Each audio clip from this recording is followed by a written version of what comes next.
You're making one right decision today. You're listening to Handcuffs and Sage. Three badass moms bringing you all the true crime and paranormal your heart desires. I'm Red. I'm Timo. I'm Dre. And don't let your kids listen. Seriously, just don't. Hey, it's Handcuffs and Sage. Woo! Hey, what's up, guys? This is Red. And this is Timo. And this is Dre. And my headphones don't fit my head. The struggle is real today. You're losing weight, but in your head. Only in my head, nowhere else. Only in your head. Really sad. Yeah, your head and your boobs. That's where it goes first. I really wanted to lose weight in my head, so I should be happy and excited. But I need to fix these. I'm like, the struggle is real right now. Whatever. Fuck it. I don't care. Yeah, so the world is opening up a little bit. Red, what did you do this weekend? I went to Vegas. Woo! My very sexy hubby came to me and he said, surprise, I booked a hotel room. We're going to go. I'm like, what? I think it's because I've been having like small mental breakdowns constantly lately. Yeah. Work is very stressful for me. Mm-hmm. Mm-hmm. And then he's like, oh, and by the way, I made you a nail appointment. I was like, oh, it is on. You've never been sexier in my life. Oh my God. What a husband. I'm so jealous. We had the best time. And then you remember like when you go away like this, like, oh yes, we are in a relationship. Right. We do get along and have, good that's times. Great. Right? Yeah. Because when you get caught up with everything going on and kids and stress, sometimes we lose sight of that. So it's always nice to remember, oh yes, we're in love. That's right. Yes, we really do love each other. I know there was a reason why we lived together. There was a reason. How did this start? I can't remember. But it was much needed. I feel like renewed. You know what I mean? That's awesome. Yeah. I needed it so bad. I just want everyone to have that moment of just like peace just for a little bit. It was so nice. Yay. Yeah, I didn't want to come back. I said, maybe we should stay another night. And he's like, honey, we poor. We gotta go home. I know. No, it was. So how busy was it though? Like we're not talking like hundreds, right? No, it was not busy at all. So it was very nice. That's so weird to go to Vegas and have it like that. Like you have like your own little town to yourself. Yeah. Yeah, you're driving through the strip and nobody's there. You guys imagine that is bizarre. That's like a we'll never see it like that again. Yeah, right. It'll never be like that again. Wow. No. So we drove through and we're like, this is eerie, right? And then we got to the hotel. It was very slow. They took our temperatures, of course. Everyone was wearing the workers were wearing masks and just cleaning everything. If you touch something, boom, somebody was there spraying it down and wiping it down. One time a woman got really close and was like spraying near like my beer. And I was like, okay, well, my beer's clean. I'm not going to get anything from drinking this now. But it was a lot of fun. And we had, some good meals, which is food is everything to me. And I got my nails done and I just felt so pampered and loved. And it was very nice. Yay. Very nice. Yes. Oh, and my daughter graduated this week. What? Yeah. Woo. And then, so crazy, you guys. And then all of our friends have their children graduating. It's just so bizarre. My turn's next year, but and then the year after that, I have like one back to back, which is going to be bananas. So just get it done. Yep. And Dre, you have 2 years, right? Yeah, I'm waiting 2 years. Yeah. Your son will graduate with my youngest. So and with my son. Yep. We'll the 3 of us, you guys. Yes. What? That's cool. Yes. Yeah. I want to give a shout out to Dre. Thank you so much for stopping by and spoiling our girls. That was so freaking sweet. Oh my God. So I saw the picture. What did you bring? What did you give them? It was so sweet. So I adopted them through this awesome group on Facebook that actually made the news the girl that brought it together, and then it got replicated throughout the valley. I don't know about throughout California, but I know like a couple of my friends were in groups, and then all of a sudden, like all these people are adopting seniors for 2020 to show them our support and love because they had a really messed up senior year. And so I decided to adopt our 3 friends' daughters because they were all graduating. And then when I made this decision, I didn't want it to just be something simple. So I started like, you know, gathering my resources. I had like all these stupid ass credits on Shoe Dazzle. So I went and got them like stupid ass credits. I need to stop shopping. It's a problem. So they're really cute leather mesh bags. Yes. You know, really cute. So cute. I'm gonna steal it. I got them all one. I know you. I was like, these are really great. I wish I had one. Yeah. And then I put a bunch of stuff in there that I thought like teenage girls might like yes, those colorful gel pens. They're my favorite. I can't live without them. I put in there these Go Girl journals that are basically journals that you can start whenever you want. There's not any year on them. Nice. And they're my favorite to use because they really keep me organized. And then I put in a roll of toilet paper. Yeah. But I put in pepper spray. Oh, you know, they're going off to college and they're going to be alone. So really important. It's very cute. Yeah. Pepper spray keychain. You know, I've been seeing all this stuff, right? And I'm like, I wish that I could do this for my girls and their girls, but like financially, like, you know, I'm on disability right now, so I'm not like getting like a paycheck. I feel so bad, but don't feel bad. I did send your daughter and your sister's daughter little happy graduation day messages, and then, you know, Amy lives next door and her daughter is graduating as well, so we're going to do something on Monday. We're going to have a little party. Did they invite you over? No, you know what? I was supposed to take that tablecloth over. God damn it. Oh, okay. So they figured out how to off Amy's daughter's laptop. They figured out how to play their graduation video on the big screen in the garage. So we're going to do a little something. But good. I think I still have some time before they take off.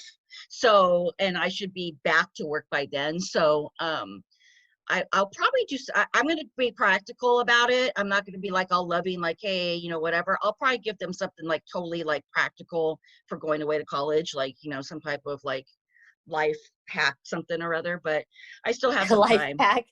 But yes. Yeah. So I felt really bad, but I'm just like, you know. Don't feel bad. There's no reason to feel bad. I really was just like putting a lot of stuff together for a long time. I think I adopted them like 3 months ago and I never gave them anything. It was so nice though. It was so nice. Yeah. So I was just like, I would be at the store and I was like, oh, there's something that I can afford here in the quantity of 3. Let me just pop that in my, you know, my shopping cart. So like I did it really slow and incrementally. So I didn't feel any kind of a financial burden, which was really cool because I feel like I got them a lot of really cool stuff. Like the little Target beauty box. Yeah. Oh my gosh. And then I got them like Color Street nails, just like little, and I got them all masks, you know. Yes. Like it was a lot of really fun stuff. Yeah. Oh yeah, the masks with their school thingy on it? No, I just got them like a black mask. Am I imagining that? Don't they have masks that have their I did see the girl that got put on our hometown newspaper. She had the CHS mask. It was green and it was on there.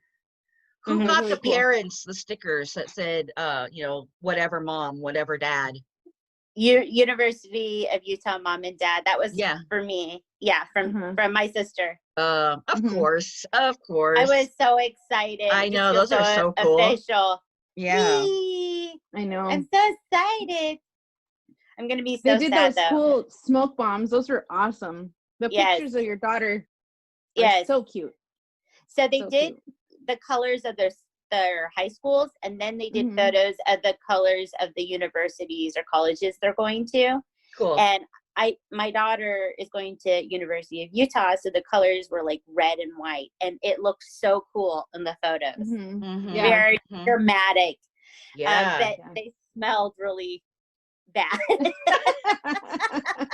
Like we got in the car, I'm like, we stink. And then we got home and we walked in and Scott, or my husband's like, what is that smell? That's us. It's like, it's sulfur. It smells like farts. Yeah. It's terrible. It's intense. Just so you know, you guys, that's what a demon smells like as well. So if you ever randomly smell that smell. Now we know. Yeah. Now we know what it smells like. Yep. That's right. We smell like demons. Yep. And my hubby would agree with that. Yeah. Yep. Are we ready? Are we all set? I'm ready. I think so. I'm ready. Yeah. All right. Is it okay if I start? Yes. Go with it, girl. All right.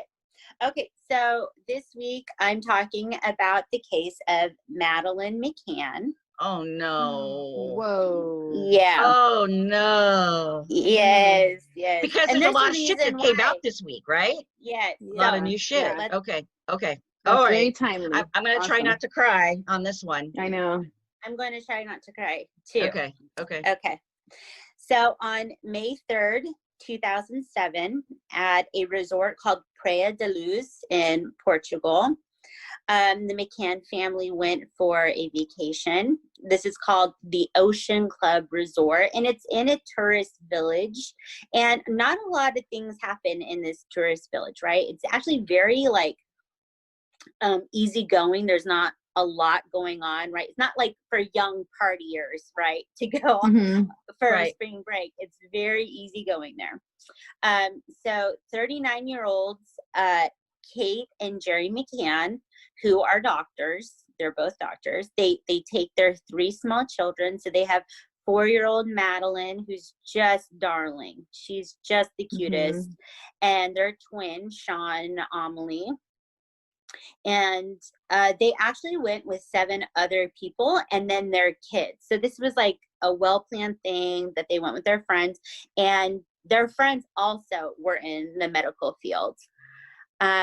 So what they would do is at night, their friends and them would, put the kids down to bed in these like apartment complexes that they were staying in. And it was right next to this restaurant. It was a tapas restaurant. And then they would go to dinner, kind of hang out, but then go check on the kids, right? So what they did is they had like this, they almost had like it just down pat. So they would leave the doors unlocked. And every 30 minutes, one person from the group would go and check on all the kids. Okay. So they ended up doing this for about a week. So they've been there for about a week. They have this schedule down. This is what they keep doing at night, right? So it's Kate's turn to go and check on all the kids, right? And a little after 10, she comes screaming into this tapas restaurant saying Madeline is gone. Okay. She's freaking out, of course, right? We all would be freaking out. So they tell hotel staff, and the staff is looking for Maddie, and everyone starts looking. So people start coming together and they're looking for Madeline. So then they're like, okay, we're not finding her. They call the police in, right? So about 11 p.m., the police arrive. And these are basically like 2 beat cops that show up, right? Initially. And Kate and Jerry are just beside themselves. They're crying. They're just a mess, okay? So they're kind of going through what happened so far that night. So at 8:30, that's when they went to the restaurant with all their friends. So that's usually about the time that they would do that, okay? So then at 9 p.m., the first check on the kids was done, but the guy in the group that did this check, he said that he didn't open the door and see the kids. He just stood by the door to see if he could hear anything, like if any of the kids were awake. Okay. So then Jerry, for some reason, around 9:05, so not long after this first check, he goes to check. So Madeline's father goes to check. Okay. a friend, Matt Oldfield, he goes around 9:30 to check on all the kids, right? And they're staying, the McCann family is staying in apartment 5A. So then it's Kate's turn to go check. And there's a lot of light coming from the room. So like the door was obviously open more than it was. Kate says the window is open, the shutters are open, and Madeline is gone. Okay, what a terrible feeling, right? Oh God. Right. Oh my God. And Madeline had this little toy, they called it the cuddle cat, and it was still on the bed. And you can even see in pictures, Madeline is always with this cat. Like we all had like little kids who have their thing, right? This was her thing. She sees the cat toy still on the bed, and she runs back to the tapas restaurant. Jerry does remember that the door is like more open than before. And the twins, Sean and Amelie, are then taken to like a nearby apartment for someone to watch them as they're like looking right for Madeline. Okay. So a detective shows up, Goncalo Amaral, and he comes and to meet the McCanns to kind of see what's going on. Right. So just a little bit about the McCanns. Kate is from Liverpool. Jerry is from Glasgow. They come from, working class families, really nice families. They met in medical school, but then they ended up both happened to move to New Zealand and like reconnected and fell in love and, get married in 1998 in Liverpool. They tried a really long time to have kids and it just wasn't happening. And so they did IVF and they finally got pregnant with Madeline. So they went through a long journey to have her. And then 2 years later is when they have the twins, Sean and Amelie. Okay. They have a beautiful home. They have a happy family. They are in a really good place in life. This place that they're staying at is really interesting because it's not like a regular hotel room. I don't know if you guys have seen pictures, but it's like condos or apartments, right? With like rows going down each one where like someone could walk and kind of go into like a little courtyard and then into the apartment. So it's not like a resort like you would think, right? Right. So police start talking to friends, right? What do you know? What's happened so far? One of the friends, Jane Tanner, said that around 9:15, she had seen a man carrying a small child. This man did not look like a tourist. This little girl was barefoot and was wearing pink pajamas. And then Jan didn't think of anything about it and went back to the restaurant. Okay. So that was like a first sighting. They sealed off the apartment. The forensics team came in. They take fingerprints, and the only fingerprints that they found were Kate's. The windows and the shutters and the curtains were open, but it didn't look like a crime had been committed, right? There wasn't like a struggle or anything like that. And sweet Maddie's little blinky was folded up like perfectly, like at the end of the bed, which they thought was very odd, right? So weird. So this is a really frustrating situation because the McCanns are in Portugal and obviously there's a language barrier, right? They are really trying to communicate with what's going on and they feel like things aren't moving as quickly, obviously, as they want, right? They want people out looking for their daughter and they feel like they weren't taking it very seriously. So Jerry calls his family back in Britain to tell them everything that's going on and obviously their frustrations. And then the family there called BBC to get the news out. So within 9.5 hours of her going missing, it is all over the news, right? Okay. It is everywhere. So they were trying to like send out photos and a description of Madeline. And something that was really interesting on Madeline is that when you look at her, one of her irises kind of like goes down a little bit more. And they thought that that was a feature that if someone saw that they would know it was her. Okay. So they're trying to get information out, and there hasn't been anything within 24 hours. So people aren't seeing anything. Nobody knows what's happened. Kate McCann was having like a conversation with one of her friends and made like the comment, like she felt like the police were looking for a dog. Like it wasn't that big of a deal. Wow. Yeah. And something there too is the police don't tell the people anything that's going on with an investigation until there's like an arrest or something. So they weren't being told anything that was going on. So they were very, very frustrated. On May 4th, 2007 is when they make their first media appearance. And you can just watch this interview and just your heart just sinks, because they are so frantic and so upset, right? They just want Madeline to be found and to be brought back, and they're just pleading for her not to be hurt. It's just so sad. Please don't scare her. Please don't hurt her. It's just so upsetting, especially like when Jerry is speaking, because he's a man, and like for some reason, like when a man, like when his voice starts breaking up, I just die, right? Oh God. So they're just pleading for her to be returned. So because they are from the UK sends like a family liaison.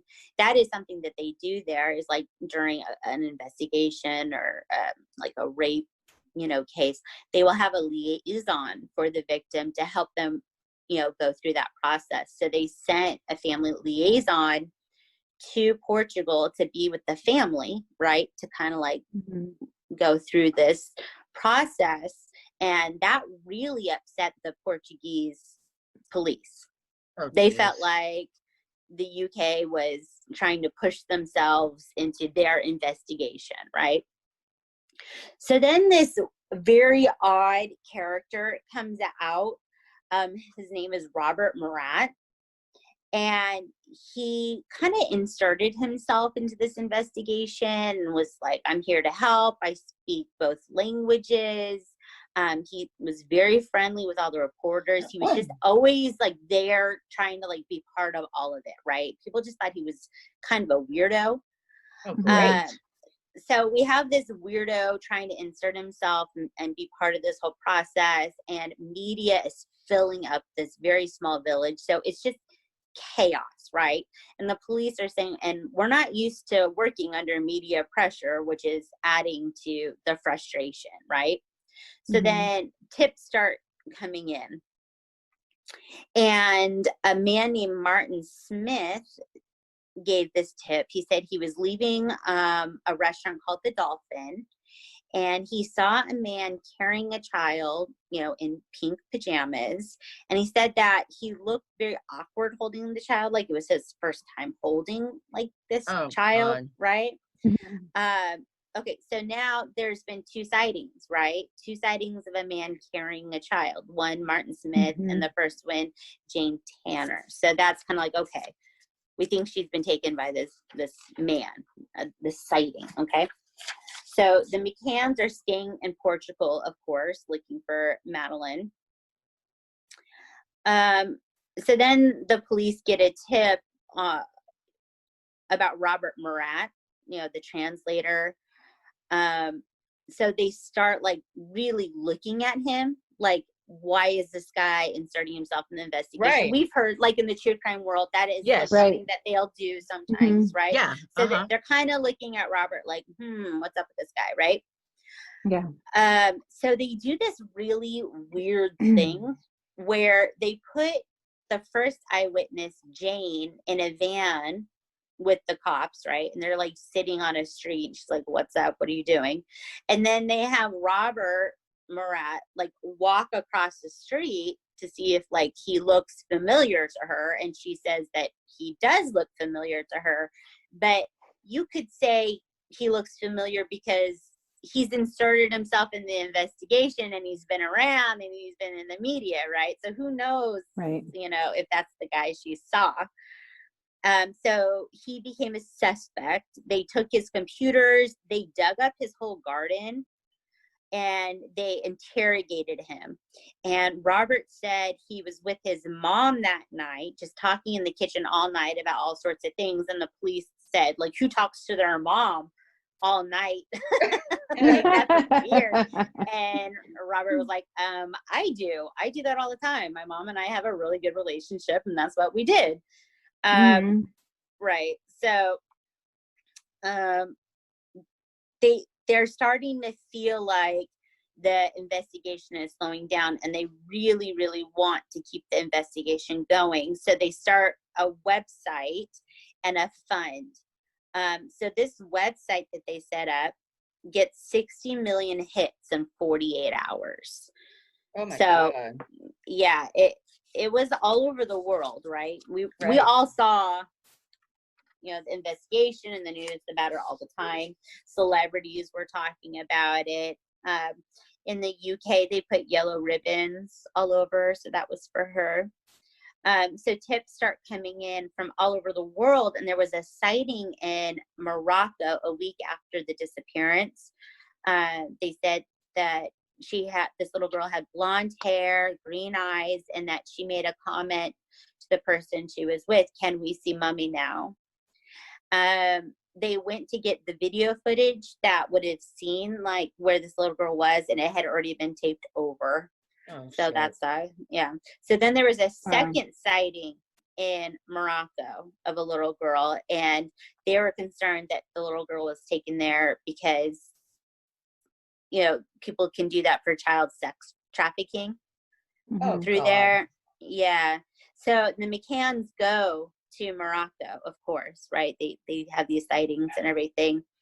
They said that she would have really stood out there. She would have stood out in Morocco, right? She got a blonde hair, little girl, but they couldn't substantiate the sightings. So that was very frustrating for them. And then the case, you know, started to grow old. So the police brought in some dogs on July 31st, okay? And the dogs' names were Eddie and Keela. And Eddie was a cadaver dog, and Keela was a blood dog, okay? So the dog handler, Grimes, said that the dogs hit on something in the wardrobe where, like, maybe the suitcases were kept, and then behind the sofa near the curtains. So then they brought in Keela, and she hit also the same spots that Eddie had hit. So they thought, okay, maybe, you know, Madeline was on the couch and she fell down, and maybe she got blood on the ground, and that's why Keela was hitting on like a blood scent. Kind of like, what happened? Did something happen to Madeline in the apartment, kind of a thing, right? So then they brought the dogs into this car park, and they set up like 10 cars, and Eddie alerted on the car that had been rented by the McCanns 3 weeks earlier. And then both dogs alerted on certain spots in the car. So then they're well, maybe something happened to her in the apartment, and then the parents tried to cover it up and put her, you know, body in the car, right? So it was just, it was crazy. So then they sent out all the samples to forensic to look into this, right? So then they start looking at parents as suspects, and they said that when Kate had run into the tapas restaurant, she had yelled, "They have taken Madeline." And the police thought that was suspicious, not, you know, someone has taken Madeline. They have taken Madeline. So they really kind of like, you know, started focusing on her. Or even like the taking part. Like, I would have been like, Madeline's gone. Madeline's gone. Like, she's not in the apartment, you know? Yeah. Right. When you're frantic, right? When you're frantic, you're not even thinking, really. Right. Gotcha.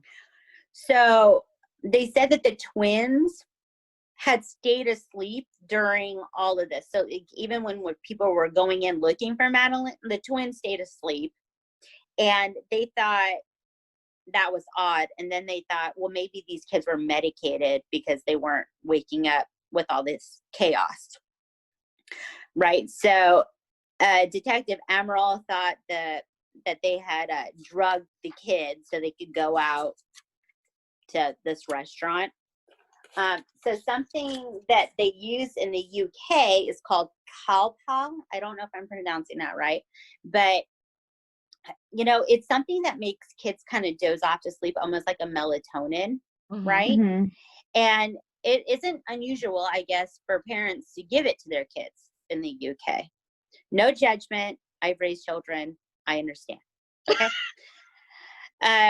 But one of the family members had said that, Kate had given it to them before to go to sleep. And we have to remember, Kate is a general practitioner. She is a doctor, right? It's not like she's going to load them up or whatever if she did give it to them. But they're like, well, maybe she gave them too much. Maybe Madeline was out of it and she got on the couch and she fell and then she died and then they put her in the car, right? Like they're making it like they did it, right? Maybe it made her like, almost like drunk, right? And she was like not able to walk that's properly. What they were saying. So then in August, they really are focusing on the McCanns. And then, you see things like that they showed like in newspapers and stuff where they were like, what did they do? And they like kind of became suspects. So 4 months after the disappearance, the Portuguese wanted the parents to come in, bring a lawyer, and we're going to interview you, right? Mm-hmm. And then there's this detective, Francisco Flores, and he said, as far as I'm concerned, a kidnapping never happened. And Kate was interrogated for 11 hours. And finally, her lawyer said, stop talking. Don't say another word. Oh my God. Don't say anything. And so she did. 11 hours. And so then the police got upset that she stopped talking. And Jerry went in for his interview and he answered, all the questions. He said, we had nothing to do with this. You guys are wasting investigation time. Our child was kidnapped, right? And the police did not believe them. Okay. The police there, it sounds like, just did a really terrible job, honestly.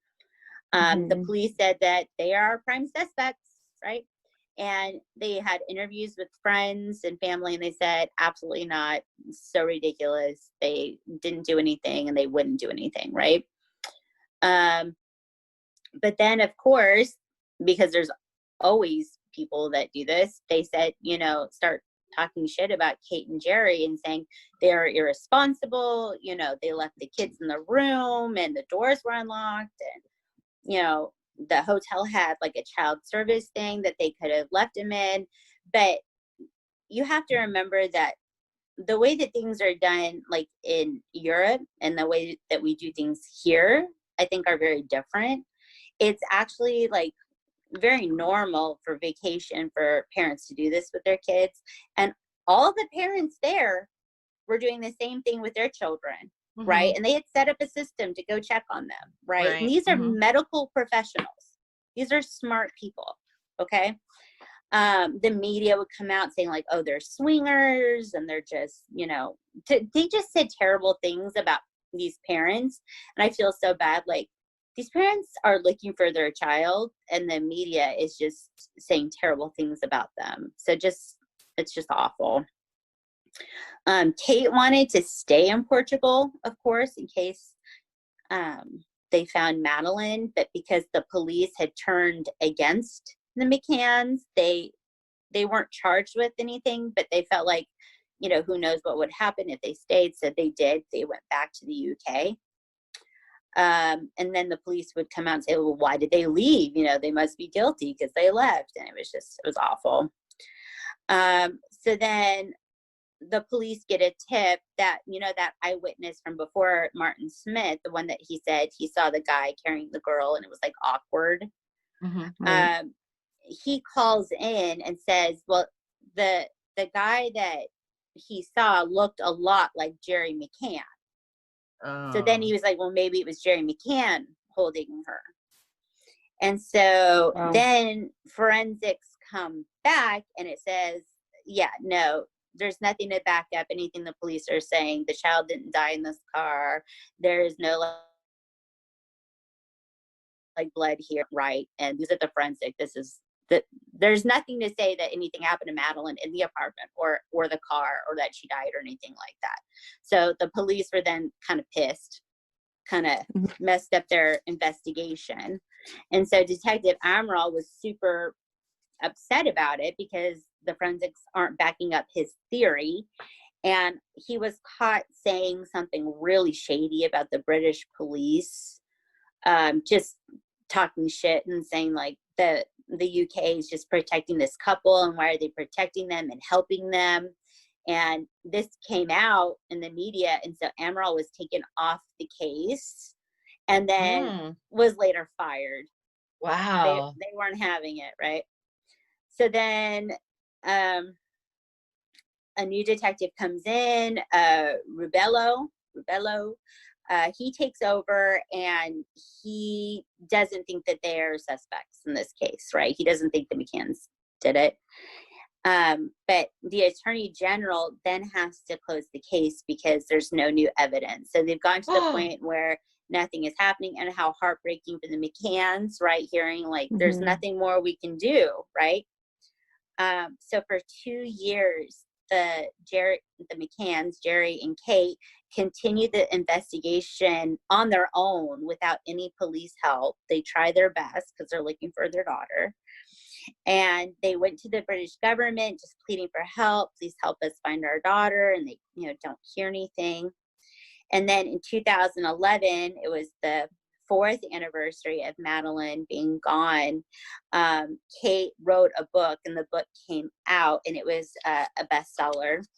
And at the very end of the book, it ends with a call to action for help to get the government to investigate this disappearance. So people came together and said, you need to help investigate. And so they did. They decided to investigate, and then an age progression picture comes out of Madeline of what she would look like at that age.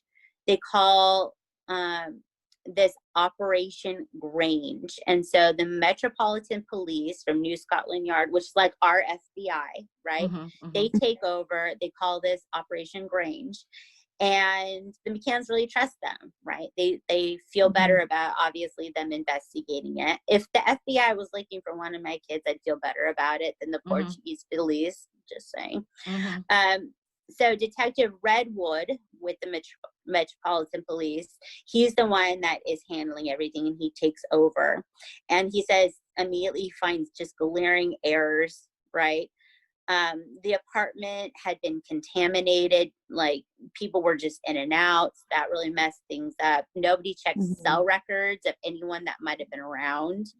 There had been artist renditions from eyewitnesses of the person that they saw, and those had never been put out for people to see. So then after like them working on this for a long time, he comes out and says, we have 38 persons of interest. Wow. Oh my God. Yeah. So then it's found out that at the Tapas restaurant, they have a reservation book. So you go in and you sign, right, for your reservation. So one of the people in the group at the beginning of the week had filled in at the time who was going to be there for the reservation. So you could look at each date and go, oh, they're going to be at the restaurant at this time, right? And anyone could see it, right? And on one of the reservation notes, she put, the person that was in this party actually put a note that said, please put us close to the pool so we can check on our children. Oh, shit. So someone could walk up to that reservation book and say, oh, their children are going to be in the apartment and they're going to be here at this time, which is just awful. But nobody thinks like, oh, someone's going to come in and check this reservation book, right? Right. Yeah. And that apartment was what, like 150 feet. That's all it was. There was not like down the block or anything. It was just 150 feet across the pool. Yes. So a 12-year-old girl had seen a man staring at the apartment 5A. So now people are coming out and saying, oh, we saw this one man like kind of scoping the place out, right? Which was really shady. So in the apartment above the McCanns was a woman, Carol. And she said she saw a man like come in and out of the courtyard of 5A before this happened. So maybe like looking around the place. And she said it looked very odd. She called in to let them know.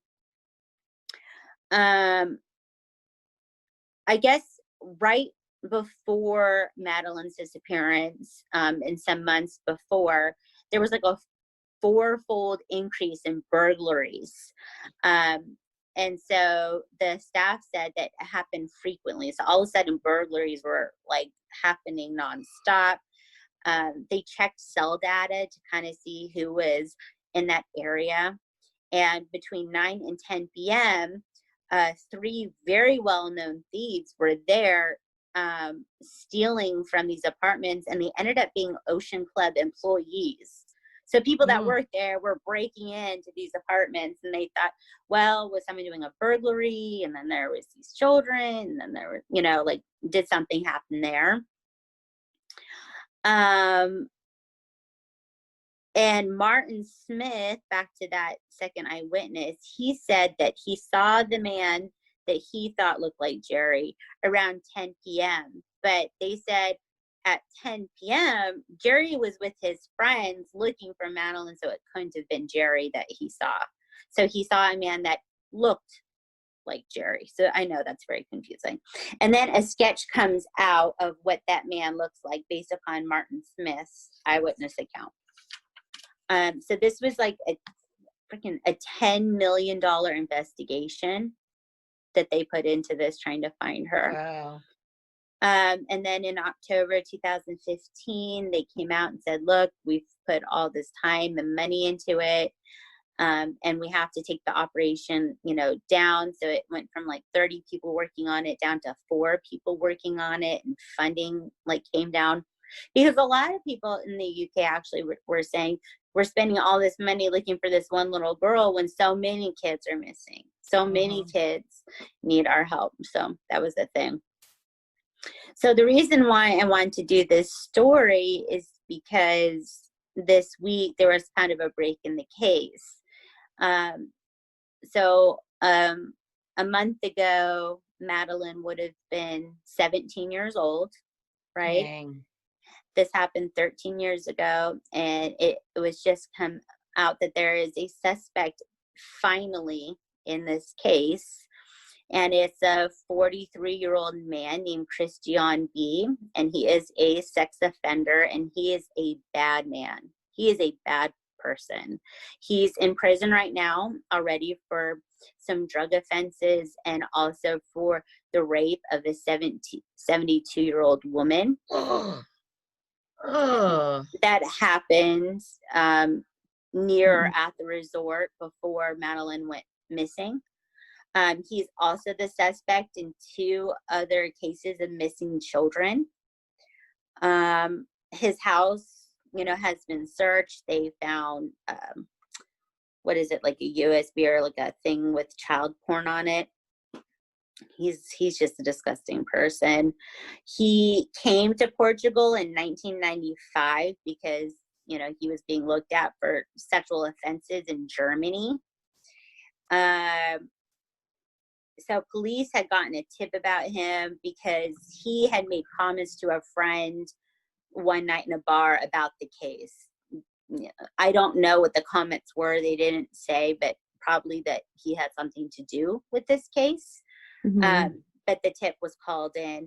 And a day after Madeline went missing, he changed the registration on his car and put it into another person's name. So if maybe someone saw his license plate, it'd come up with somebody else's name. And that was the day after. Right. So The German police came out this week saying that this is now a murder investigation, which is just awful.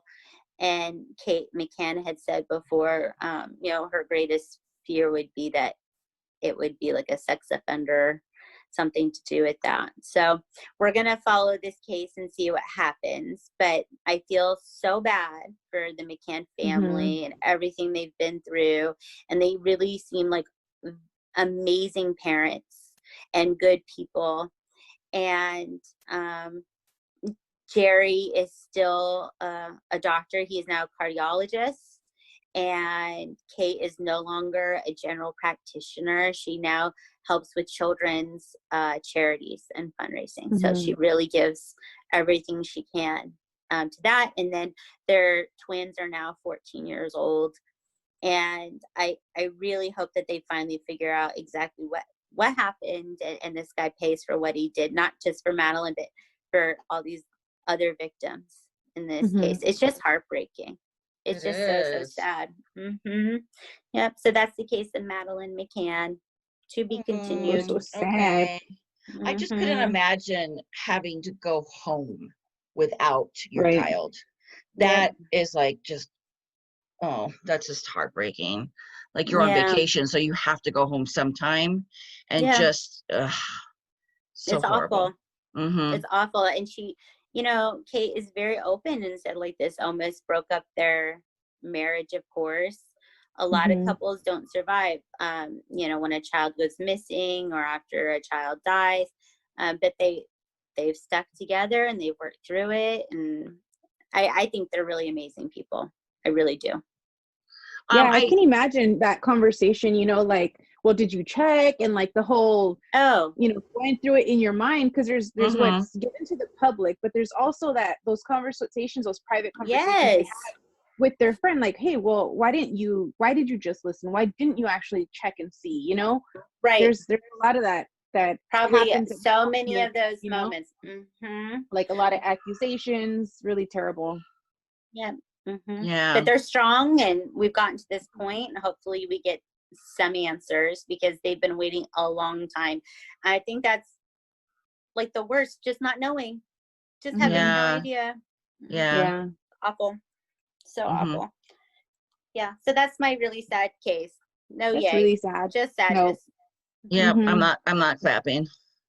Well, you did a good job. Yeah. Yeah, for sure. Cry. It's very upsetting.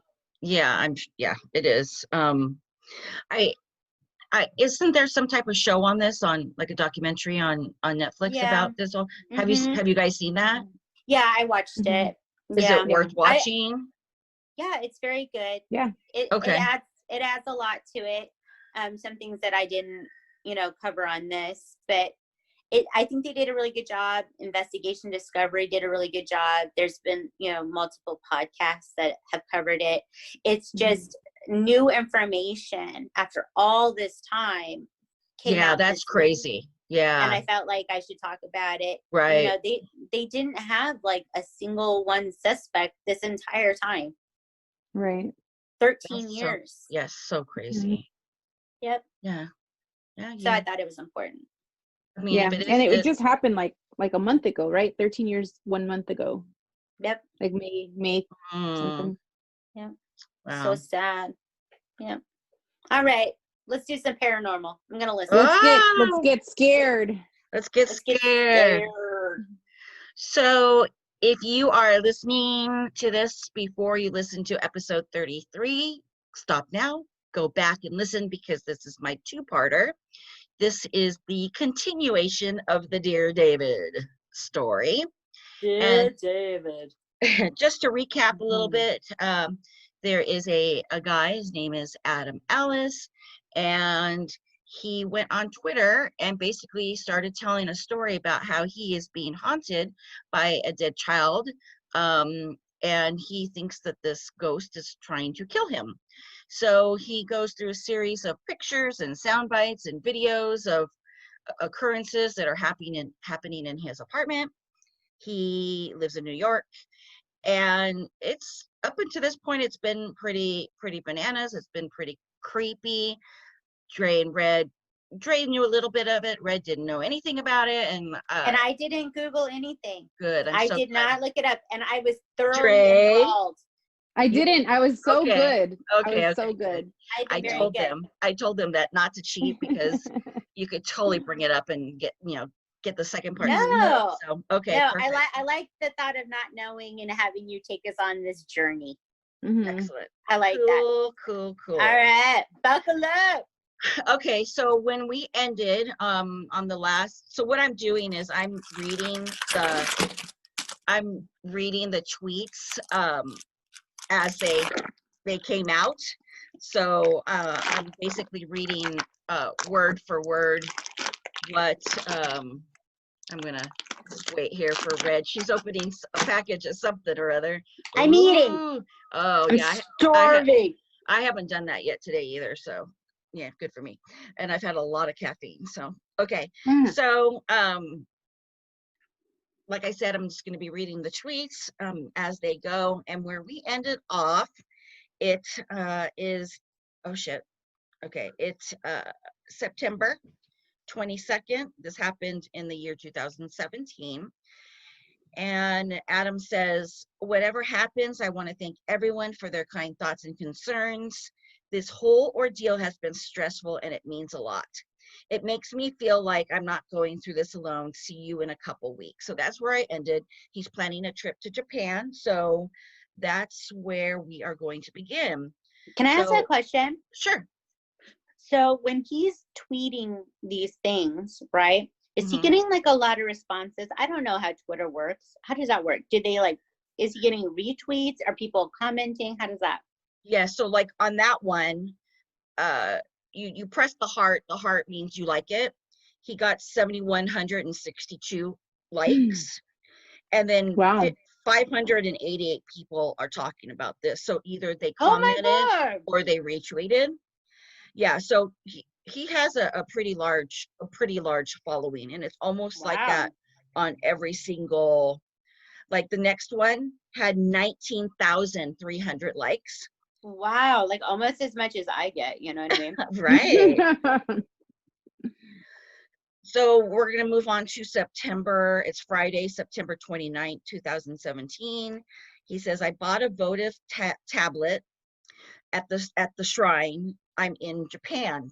So in Japan, they have these little temple things where you can go in and you can light a candle, you can write notes, you can do different things. So he actually wrote on it looks like it's actually on a piece of wood, and he said, please protect my cats while I'm away from home. And then there's two like Japanese writing. So that must be like the Japanese translation for that. So that's the one that he got like 19,000 likes on. And then we jumped to October 3rd. So it's been like, what, 3 or 4 days. He's like, this is my last full day in Japan. The past couple weeks have been pretty peaceful. I have people taking care of the cats, and they say they've been doing fine. This morning, I went for a long walk around Sapporo, and I never really plan my vacations. I like just to wander a lot and see what I find. I like that too. I came across this statue in a park. I couldn't find out any real information about it online, but it was weird and pretty. So he took a picture of it, and it's a round column. I'd say it's probably about 10 to 12 feet high, but it's on like a pedestal thing. And it's just, it might be limestone maybe, because it has, I want to say it might even be like, I don't want to say copper, but you know when copper gets old, it has that patina on it, like that bluish kind of like teal color bluish. It kind of looks like that a little bit. And it looks like a whole bunch of bodies just like intertwined with each other. Yeah, it is very strange. I mean, there's a goat, there's like flowers in the background. It just looks like a lady and a bunch of children, just kind of like all intertwined with each other. He says, I was taking pictures of it from different angles since it's cylindrical. Cylindrical? Jerry, help me out. Is that right? Okay. Yeah. I moved around. Doing it. I'm doing it. I moved around to one side and I almost dropped my phone at what I saw. It felt too similar to be a coincidence. I felt dizzy staring up at it. This kid with a dented head. So there's a lady and she's holding two babies, like if she's good, like she's been breastfeeding one and like on each boob. And the one that's right under her arm looks fucking just like Dear David. Like his face and his head comes out in the front and it does look like a total dent. It is so creepy. That's weird. I don't know, maybe I'm overreacting. Maybe this is nothing, but it doesn't feel like nothing. And then he posts another really close-up picture of it, looking just like Dear David. Anyway, I have to pack for my flight home in the morning. It'll be good to see my cats again at least. So it's Thursday, October 5th, 2017, and he's taking a selfie with Maxwell. That's my anniversary. Oh, yeah.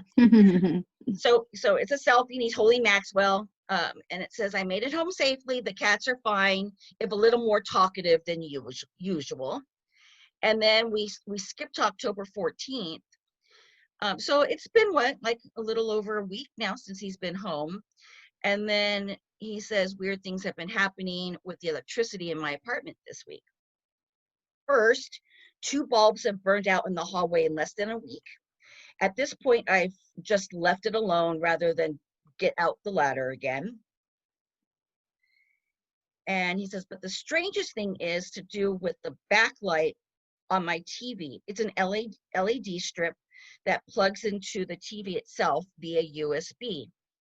The TV has to be on in order for the backlight to be on. But last night, the backlight was flickering on and off by itself. Eventually it stopped, and now the backlight doesn't work at all. It's only a couple months old, so it shouldn't be dead already. Anyways, I couldn't get back to sleep, so I went to the diner near my apartment. It was only thing open at 4 a.m. I had eggs over easy with ham. It was too much ham, but the eggs were pretty good. So he takes a picture of his eggs and potatoes and toast. Looks delicious because I'm starving. When I got back home, the sun was starting to come up, so I figured I might as well shower and go into work early. I showered and brushed my teeth, then headed into the bedroom to get dressed. As I passed the front door, I thought I heard faint scratching sound on the other side. It was so soft, I wasn't sure if I'd really heard that or not. I went over to the door, but I was too scared to look through the peephole. I couldn't bring myself to actually put my face that close to the sound, so I opted to take a photo through the peephole instead. Since there's a skylight just outside my door, the hall was awash in a faint yellow-green light. I snapped a couple photos. At first, the pictures didn't seem like anything, just blurry nothingness. But as I analyzed it and started noticing things, part of a face, an ear, and an eye staring right back at me. No! Gave me the chills. Yeah, so I'm looking at the picture and I don't really see it, but let's see if he kind of points it out. I think maybe it's time to get someone else involved. It's obvious that this isn't going to stop until I do something. So I don't know if I can see an ear or an eye, but you guys can look at this later and see what you think. Okay. I'm just not sure what that is yet. I'll let you all know when I figure it out. So then for those who couldn't make it out, so somebody responded to him. He says, I see it, but the features don't quite seem human to me. It looks a lot like the kid in that statue that you saw from a higher angle. And then there's a video. I don't remember watching this video, which is so weird. So we'll have to check that out. I think that's really cool that people are now tweeting back to him and telling him what they see. Sorry for the radio silence the past couple weeks. So it goes, now we're October 26th. So we're almost near Halloween. Yeah, we're almost near Halloween time. First, I had a friend come over to do some cleansing stuff. She did the whole apartment and the hallway. Now, cleansing can be good. I've never cleansed my house. I know I've wanted to cleanse Red's house a couple times and we haven't done it yet. But sometimes it might backfire and it might make the spirits angry. So that's just something that you have to know what you're doing. Find somebody that knows what they're doing. Just don't, fart around and light some sage and go around and whatever, because if you do it the wrong way, you might make it worse. Just warning there. Fun. Yeah. A lot of self-proclaimed professional mediums have reached out, plus about a dozen ghost hunter TV shows. Yeah. Wow. I've declined them all because I don't really want strangers in my house sensationalizing what's going on. So instead, I had a friend come over and cleanse the place. And for about a week or so, it seemed like it worked. Things appeared to go back to normal. The cats weren't gathering at the door anymore. I stopped having dreams. So then, let's see, he's talking about this. This is all still October 26th. It was starting to seem like it was all over. Then one morning last week, I was walking to work and passed that shuttered warehouse as usual. This time, all the metal doors were wide open, sunlight pouring in. The warehouse was still almost empty, except for one thing. There was a hearse parked near the back wall. What? And this is a really cool looking hearse too. It's like the old fashioned, not the old fashioned kind, like what we saw at Hollywood Forever, that old Rolls Royce, but I'd say it's from like the late 70s, early 80s. And then it has like a red curtain across the back window.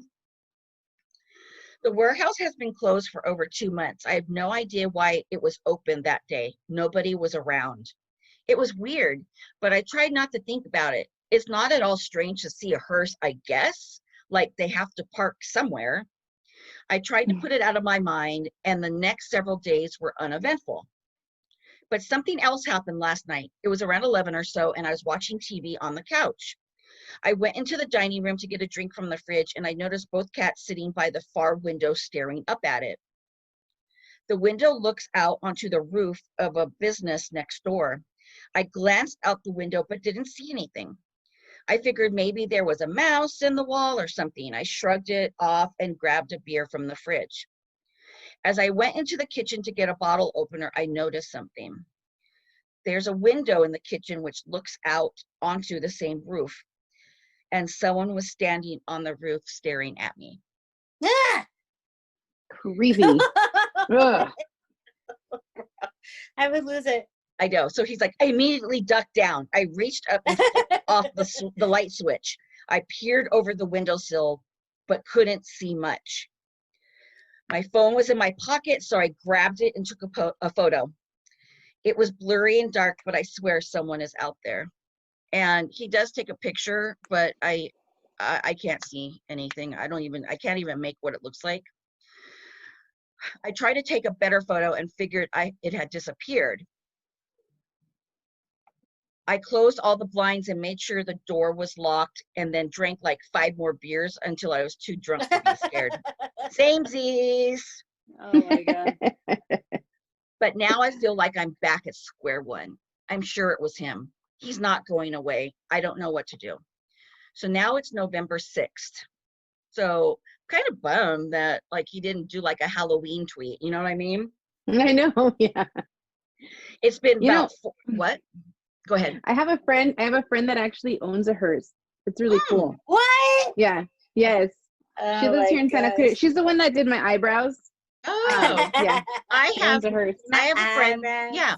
I have a friend who has his wife owned a hearse for a very, very long time. And they moved to Texas and they kept it there. And she just recently sold it. And she takes a video of it, like driving down the street. She's like, there goes my baby.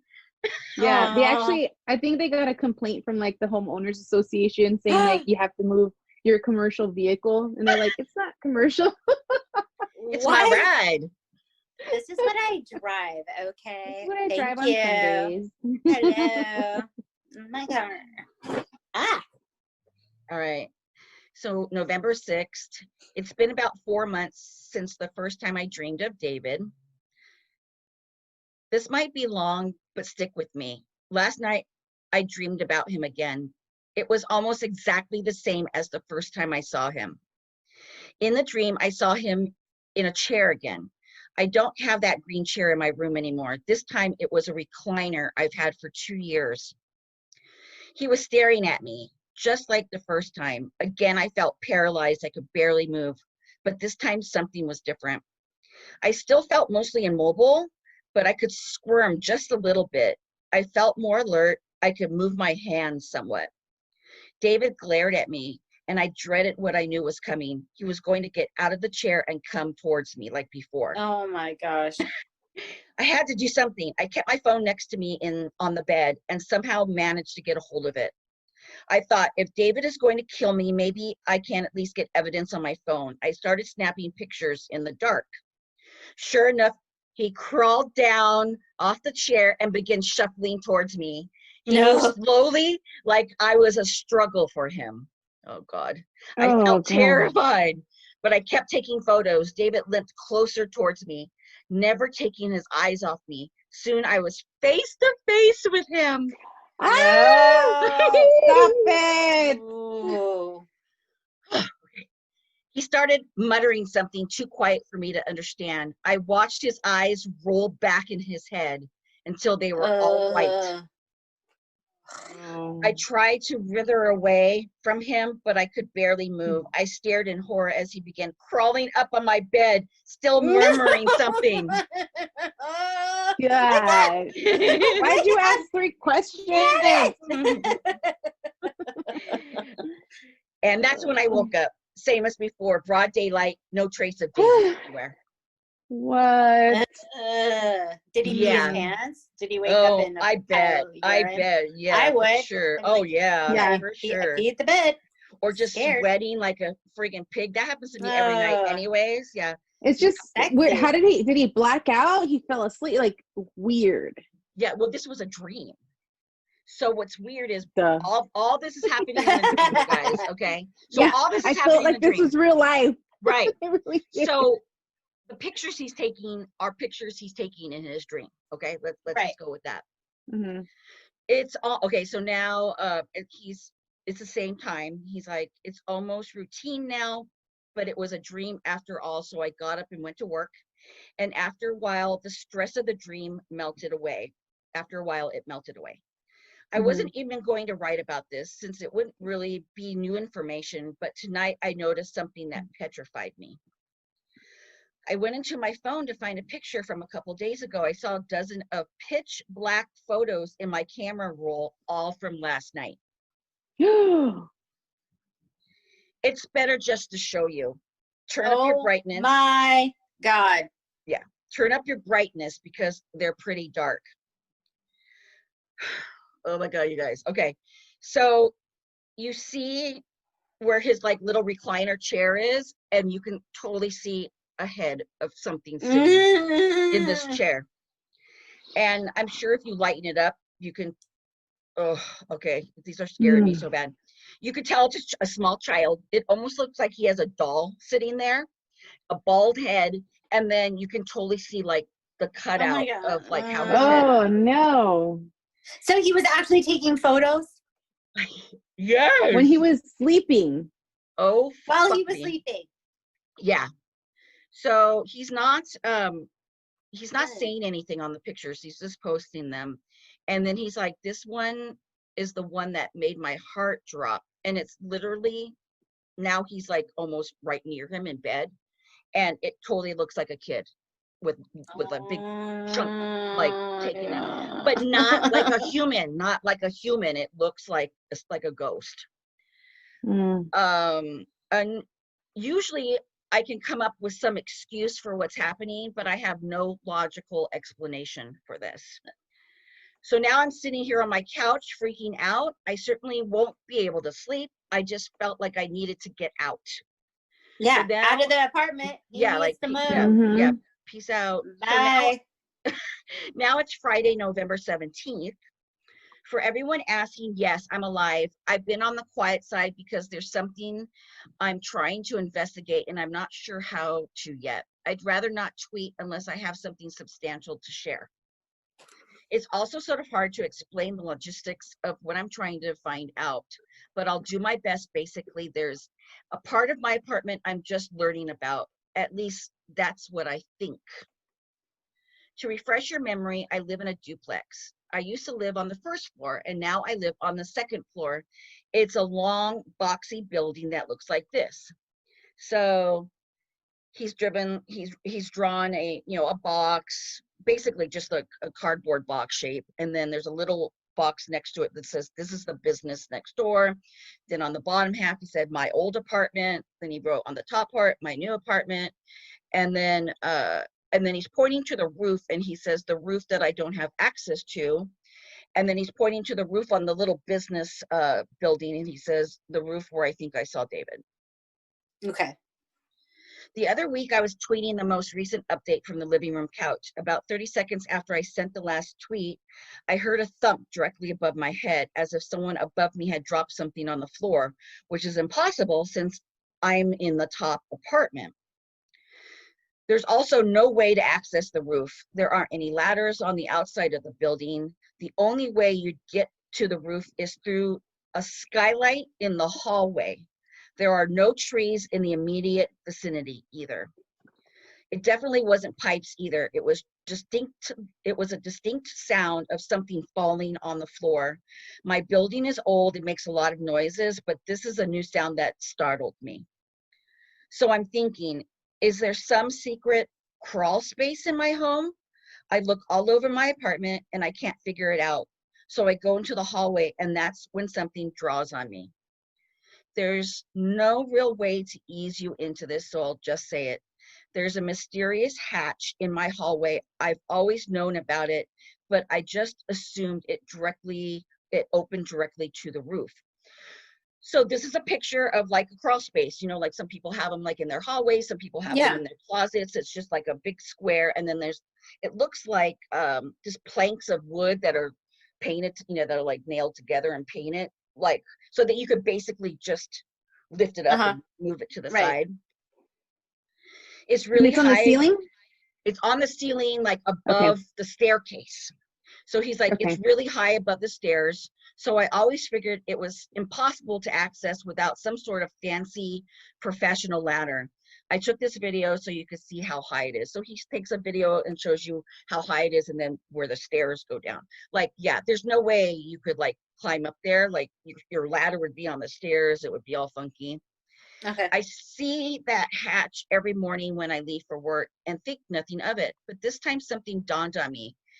It can't lead to the roof because it's actually below the roof. I'm about to spring some simple math on you, so I apologize in advance. So now he's like drawing, like he has a picture and he has arrows and he's like 3 feet of empty space I can't account for. So literally around the corner of where this hatch is, it looks like a little room almost where you can pop the roof and then there's like a little area. First, the skylight is flat with the roof. I checked on Google Earth just to make sure. The hatch is about 3 feet below the skylight, meaning there's about 3 feet of empty space between the two openings. I think maybe the hatch leads to a shorter ladder going to the roof.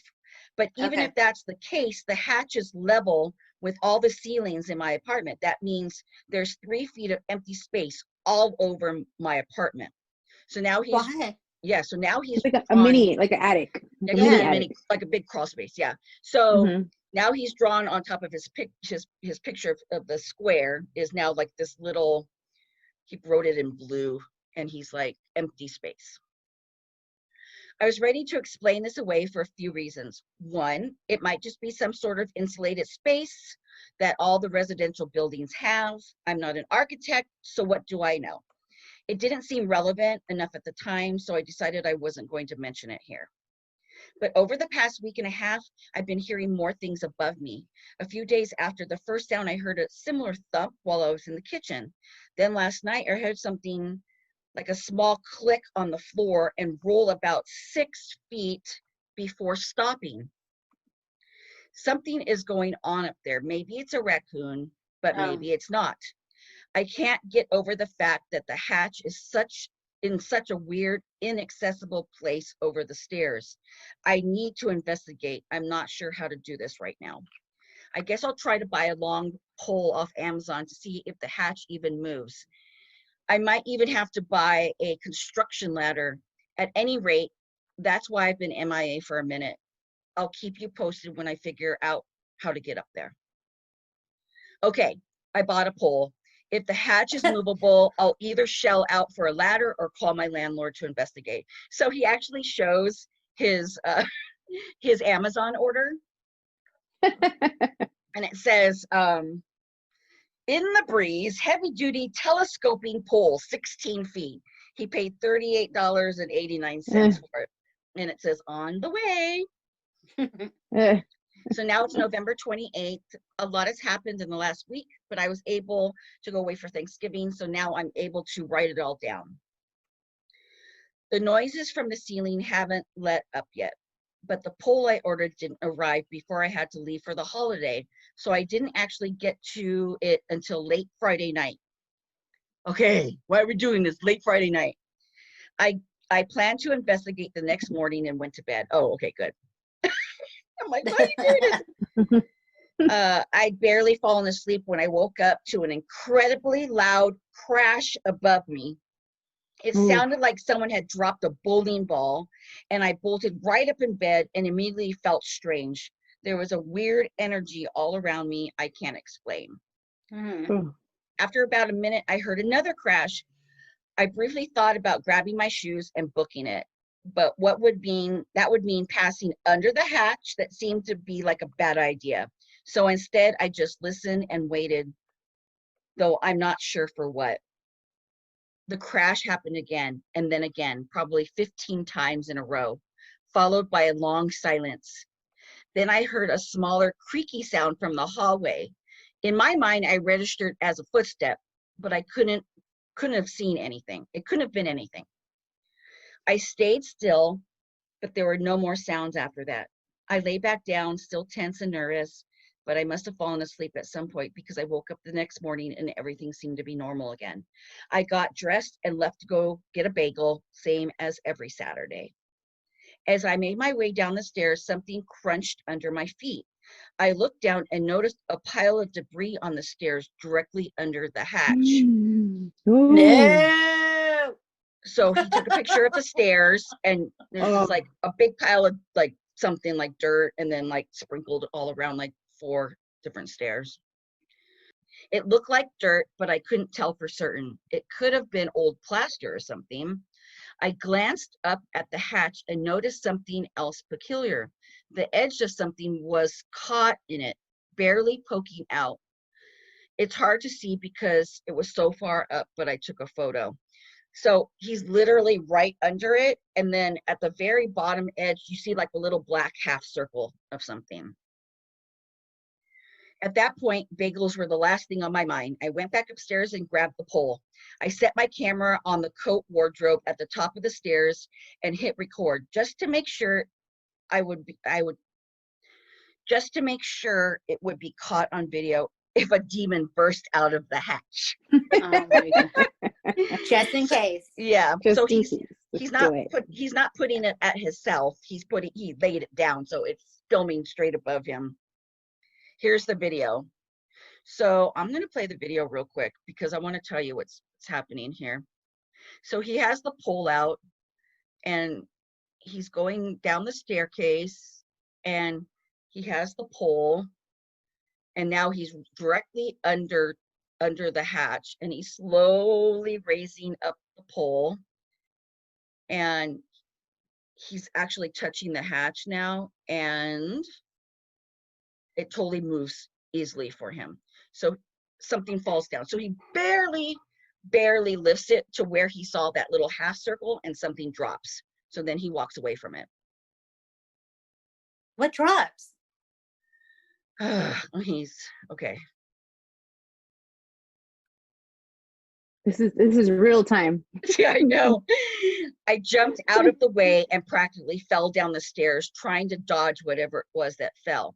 At first, I thought it was a dead squirrel, which would honestly explain a lot. It hit the steps and bounced down to the first floor. I went upstairs to get my phone and collapsed the pole since it was too long and unwieldy, then went back downstairs to investigate the object that fell.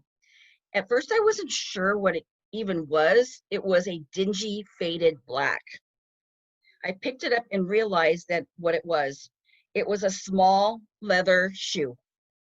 So he takes a picture of it, and it's a child's shoe, like old school, like from like the 40s, 50s. Yeah. Did he run out? Did he leave yet? Did he pack his shit and go?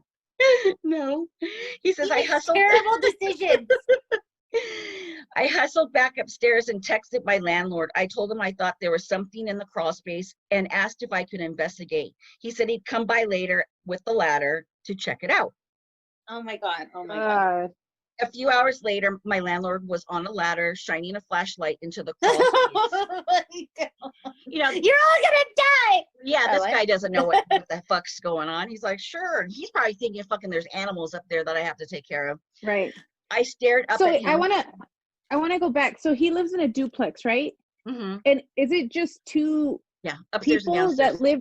That's it. There's no like, it's not like 4 or 6 or whatever, right? It's just 2 people that live in the duplex. So I'm thinking maybe it was a house at one time, and then they made it into 2 to rent 2 apartments. Yeah. That's what I'm thinking. Because I was just thinking like if it was like, you know, several duplex like together, then maybe like the neighbor has access to the attic or whatever that little. No, because in his picture, it's just one big square, and it's the whole downstairs says the downstairs and then upstairs. So yeah, just that. Okay. Okay, so he says, I stared up at him, half expecting something to grab him and yank him into the darkness. I love it. That's what would happen in every horror movie, right? Mm-hmm. He angled his flashlight all around and finally saying, there's nothing up here. But then he was like, oh, wait. I watched as he reached up into the emptiness with his free arm and then pulled it back. He had something small and round in his hand. He climbed down the ladder and handed it to me. Again, I wasn't quite sure what I was looking at. It was smooth and shiny, and at first I thought it was an old piece of candy, but it was cold and too heavy to be candy. After a second, I realized it was a marble. Remember, he heard that small sound and like a rolling sound? Yeah. It was so worn that it hadn't registered as a marble at first. Its shape was also sort of weird, like a little bump at one end. So now he's showing pictures of it's like a little green marble. He's showing it in his hand, and then he's showing it like he's holding it with his forefinger and his thumb, so you can see the little like chip in it. My landlord seemed to be unbothered for most part of it. Okay, dude. And he told me to call him if I heard anything else. I went inside and headed to my office to see if I could figure anything out about this marble that somehow made its way into my ceiling. I had nothing to go on, and in short, I didn't really learn much, but I did figure out the bump on the marble. I think apparently in the early 1900s, they made marbles by hand and cut them out with big metal scissors, which could mean the marble is probably really old. Anyway, now I have a decrepit old shoe and a marble sitting on my dresser. I guess this is the new normal. This is bad, guys. This is really bad. Now he has friggin' something that maybe belongs to David, and that's bad. You always, yeah. But also evidence. You have to say, why would a shoe and a marble be up in this empty space? Right. How did it get there? Mm-hmm. That would drive me nuts. Because you don't know. Yeah, especially if he's hearing the marble roll around up there for no reason. Yeah. Yeah. So now it's December 12th. You know David's playing with that. Mm-hmm. And he put a chip in it so it made it look like himself. Get it? I know. Okay. Oh my God. All right. Okay, so now it's December 12th. Sorry for the long break. I haven't been feeling great the last couple of weeks and haven't had time to update. There also wasn't much to say for the most part. I wasn't sleeping well and I was having weird dreams, but they were all vague and hard to describe. I'm sleepy all day long and I've been getting sudden bouts of dizziness. I chalked it up to always having earbuds crammed in, and I made a mental note to get my ears checked. Other than that, things were pretty quiet. I sort of fooled myself into thinking that finding those items in the attic somehow ended all this. Nope. Not that that would make any sense, right? But last week, something started to happen. Late on Wednesday, I woke up with a start and felt something strange, like something had been watching me. I turned the light on, but I was alone. Still, there was this tangible feeling of badness. Everything felt wrong, sort of like when you have the flu and you wake up at night and you can't really tell where you are for a minute. It was a feeling that I'm used to. It always accompanies David. People tweet me a lot saying he might just need help, but I'm certain that's not the case. Every time he shows up, I feel a palpable sense of malice. There's what I felt that night: malice, dread, but still I was alone and I was so tired. I wound up just going back to sleep. I've been so exhausted recently, I can barely function. Samesies. The next night, the same thing happened. I woke up suddenly feeling like I had just missed something or seen something, like a candle had gone out and I could barely smell it. I thought about using the pet cam from the living room to monitor my bedroom. Oh, fuck. No. While I slept, but the cord was way too short to get the camera high enough to see my entire room, so I improvised. Dude, this is like Paranormal Activity. Remember that movie? Did you guys see that? Yeah. Oh, yeah. Where they film the whole bedroom and she's like standing there, like, and he fast forwards it, and she's like just swaying back and forth like for 5 hours during the middle of the night. I know. Oh, God. I downloaded an app that takes a photo every 60 seconds and set my phone on top of a bookcase. It's almost 7 feet tall, so I had a pretty good view of my bed and the surrounding room. Then I went to sleep. Just like before, I jolted awake hours later, feeling the same unease. I turned on the light and hurried out of my bed to get my phone. There were probably 350 photos to scroll through. The vast majority of them were me sleeping in an empty room. It's sort of dark, but you can see me sleeping. I'd left a couple night lights on, so just in case anything showed up. But for the first 100 or so, it was just me in an empty room. So yeah, what's weird is the picture is like, it looks like it's behind him. So it's kind of seeing like his, like his head's near the camera and then his feet's like off to the distance.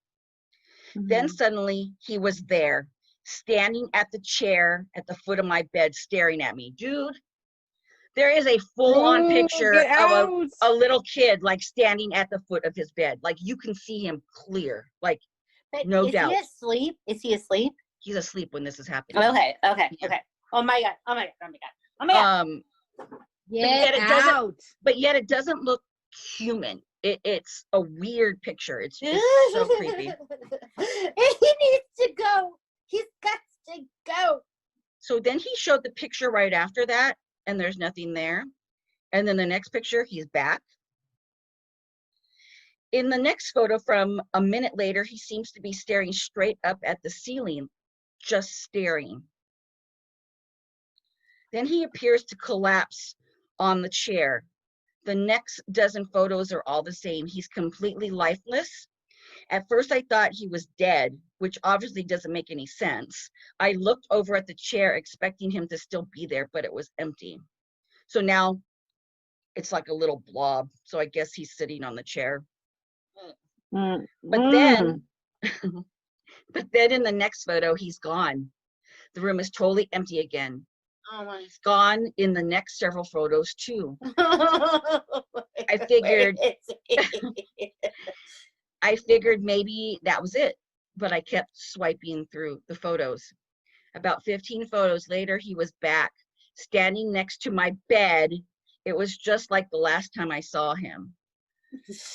Um, Oh my God. I'm gonna have to look at this later. I can't really see it where he is, but yeah, freaky. How creepy is that? If you're looking at pictures, like imagine your room and you see pictures of something next to you sleeping.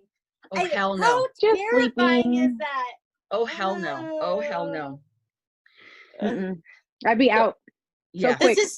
This is really stressing me out. My palms are sweating. My armpits are stinging. I know, me too. Okay. That's when my heart started to race. I didn't want to look at the rest of the photos, but I knew I had to. I swiped to the next photo and my heart sank into my stomach. He was on the bed, inches from me, staring down at me, sleeping. No! Stop! Oh God, he's standing, literally, he's standing on the bed, you guys, and he's just, his face is down. Oh God.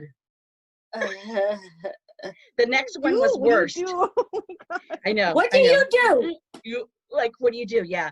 The next one was worse. In the next photo, he's staring right at the camera. Oh my God. Oh my God. Oh my God. Oh my God. After that, there's seemingly nothing. He disappears again, and the rest of the scroll is just me in my room again. That is until the last photo. Oh my God. Oh my God. I forgot about this. I forgot about this. Oh God. Here's the final photo on the scroll. You guys, I'm gonna fucking freak out right now. There is a picture of a fucking head with hair, like right up close to the picture. Oh my God. I'm at a loss for words. That malformed ear, that stringy hair. I didn't even know what to think. I looked all over my room but couldn't find anything. And honestly, I've been so exhausted, I didn't know how to process it. So it's like his side of his head like this. So his part of his real, like his good head side. And then the ear. So right up on the camera? Right up on the fucking camera, you guys. Oh my God. Do you have a picture? Can we see it? Can you hold it up?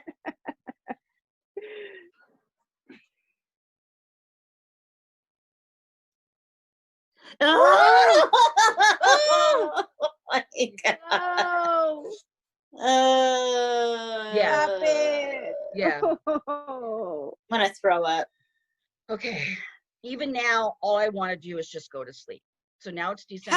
How do you go to sleep? I just want to get the fuck out of here. It's really hard to find real estate in New York. Oh yeah, you're right. Yeah. You He probably has like rent control. He's probably fine. You know, he's probably paying super cheap rent. Okay, so then it's December 20th. With a friend or something? Yeah, maybe, or go home. Like fuck it. Okay. Hey everyone. State. Okay. December 20th. Hey everyone, I'll be gone for the next week visiting my family back home in Montana for the holidays. It'll be nice to get away from all this for a bit. Thanks to everyone for the kind words lately. I'll see you when I get back. So now it's January 2nd. Why is he being so calm? January 2nd, 2018. Right. So I've been away from the city for a couple of weeks. I went home to Montana for the holidays and almost immediately I started to feel better. Less tired, less foggy. Up until now, I haven't really entertained the thought of moving, thinking that David would probably just follow me wherever I go. So that's probably another reason why he's not leaving, because he thinks that he's just going to follow him. But when I left for Montana, everything seemed to improve. Like maybe David wouldn't follow me after all. Maybe he was tied to the house, not me. Being home felt safer. I managed to relax a little bit. I even started browsing, listing for new apartments back in New York. The last thing I want to do is move in the middle of winter, but after the last few months, it seemed like it might be worth it. It felt like there might be a way out. But after a few days, I started to feel strange again. One night I got up to go to the bathroom, and as I stood there in the dark, I couldn't help feeling like there was something moving outside the bathroom window.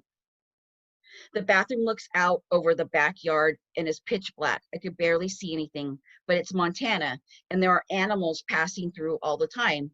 Sure enough, in the morning, I found animal tracks through the snow.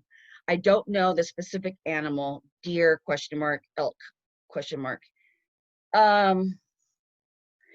The footprint in the snow doesn't look like, it looks like something worse. It's like, it has like two like long, like little hoofy things. Like, yeah, it doesn't look like it's a animal. But he's saying he doesn't know, might be a deer, might be an elk. Okay, so when you release this, can you do like all of these pictures so that we can look through them, like in a carousel somehow? Okay, I'll do that. Yeah, I'll do that. Oh yeah, for sure I'll do that. I'm so into this. Sure. I need to see it all. Yeah, for sure I'll do that. Yeah.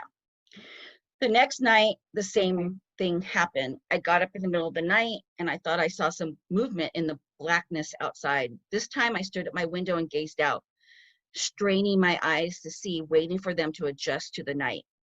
For a long time, I stared out into the snowy darkness, but couldn't see any movement. Then, just as I was about to turn away, I saw something lurch off to the right and disappear from view. Again, it was too dark to make out the animal, but I couldn't. Again, it was too dark to make out the animal, but it could have been anything, maybe a coyote or something. In the morning, I was getting out of the shower. I glanced out the window and noticed tracks behind the garage. I couldn't tell what they were from the bathroom, so I got dressed, put on my coat, and went outside. Then I got up close. My heart practically stopped. They weren't tracks. They were footprints, really small footprints. And they're human footprints, like a little child. God, no. I followed them across the backyard, but they disappeared into the ditch out back. I stood there in the snow, not knowing what to do. What could I do? Call the cops and tell them I found footprints in the snow? The last couple nights, I was too scared to leave my room. If it'd been David out there in the snow, it meant that he would follow me anywhere. No matter where I moved, he could find me. I felt helpless. I flew back to New York the day after Christmas. Back in my apartment, it seemed like I was square one, felt like I was at square one yet again. I've tried everything I can. I've saged my apartment. I've hired a medium. Nothing has worked. And worse, I feel him at night, watching me from different corners of my room, always getting closer and waking right before something happens. For the past few nights, I've been using that app that takes photos every couple minutes, but nothing has shown up. For whatever reason, it doesn't seem to work anymore, but I've left it running just in case. Last night was particularly bad. I felt sick and had nightmares all night. I dreamed that David was hovering in the corner of my ceiling, far off the ground. He was mouthing something, but I couldn't hear any words. Then he was hovering right above my bed, staring down at me, his mouth moving faster than it should be. I couldn't move. I could only look up at him.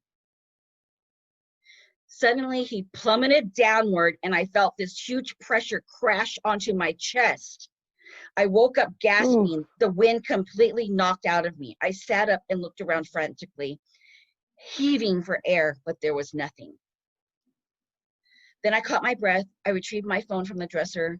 The photo roll showed nothing of note, save for the last photo, taken just the moment before. Oh my God. Okay, so here's a picture, a couple pictures. It looks like, to me, it looks like a child.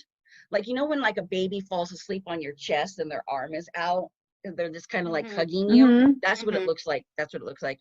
I don't know what I can do. I'm at a loss here. I just don't know. Now it's January 16th. Sorry for the long delay. Honestly, I wasn't sure I was going to tweet again. After what happened a couple weeks ago, everything stopped. Well, sort of. I wasn't having dreams anymore and I was feeling better. I was sleeping through the night again. Actually, I was feeling great. I still do, but things have been sort of weird too. It's hard to explain, but I'll try. I don't know if any of it will make sense. Basically, as good as things have been for the past couple weeks, I can't shake the feeling that something is off. Like I've been sleeping fine and I have lots of energy during the day, but sometimes I feel like I lose time, I guess. Like I'll look up at the clock and realize a whole hour has gone by and I don't remember any of it. Oh my God. or I'll That's mishear. like me at work. Messy. Yeah, I'm like, for sure. wait, what I just did? Yes. Or I'll mishear someone and ask them to repeat what they said, but they'll say they didn't say anything. Little stuff like that. But after what I've been through, it's not a big deal. Despite all of that, I felt ready to put it all behind me. So on Sunday, I opened Twitter intending to update all of you that it was over, or at least I thought so. I just want things to go back to the way they were, and it seemed like they had. I was writing something to the effect when I noticed I had way more notifications than normal. I swiped to my mentions and saw that everyone was tweeting to me about something I posted to my Instagram story the day before, saying they saw something weird. The stories are expired now, but I have screenshots and I don't know how to explain it. Long story short, I went to brunch on Sunday with a friend. I posted a few photos to my story and they were fairly unremarkable. Here's the first two I posted, totally dumb and normal. Okay, so the first picture is of, it looks like he's having some type of like avocado toast with like eggs and bacon on it. And then he puts like the little clapping hands emojis, like, oh, goody, goody. And then the next photo is of him and his friend. It's a girl, and she's kind of putting her hand under her chin, like, hey, and they're all smiley and everything's all nice and happy. They're totally boring brunch photos. I posted one more of me and my friend before leaving, and that was that. But the next day, I had a zillion messages about the third photo I posted. People had screenshots and sent them to me. This is what somehow got uploaded to my Instagram story. Dude, you guys, this is so weird. So it looks like, remember back in the day when we had actual film that we had to develop? And sometimes like the flash would get weird and it would get underdeveloped, and there's maybe like a streak of pink and like a streak of green. Sure. And it kind of like double exposed, so there was like half of one picture and half of another picture. That's what it looks like. So down at the bottom in pink is the picture of him and her, and then there's something up at the top, but you really can't, it's like in green. I think there's like a picture of whatever was behind them in the booth, and then there's something weird on the other side. I have no clue what happened. It looked perfectly fine on my phone when I uploaded it. I'd say it was just a glitch, but I can't make sense of what's happening with my face.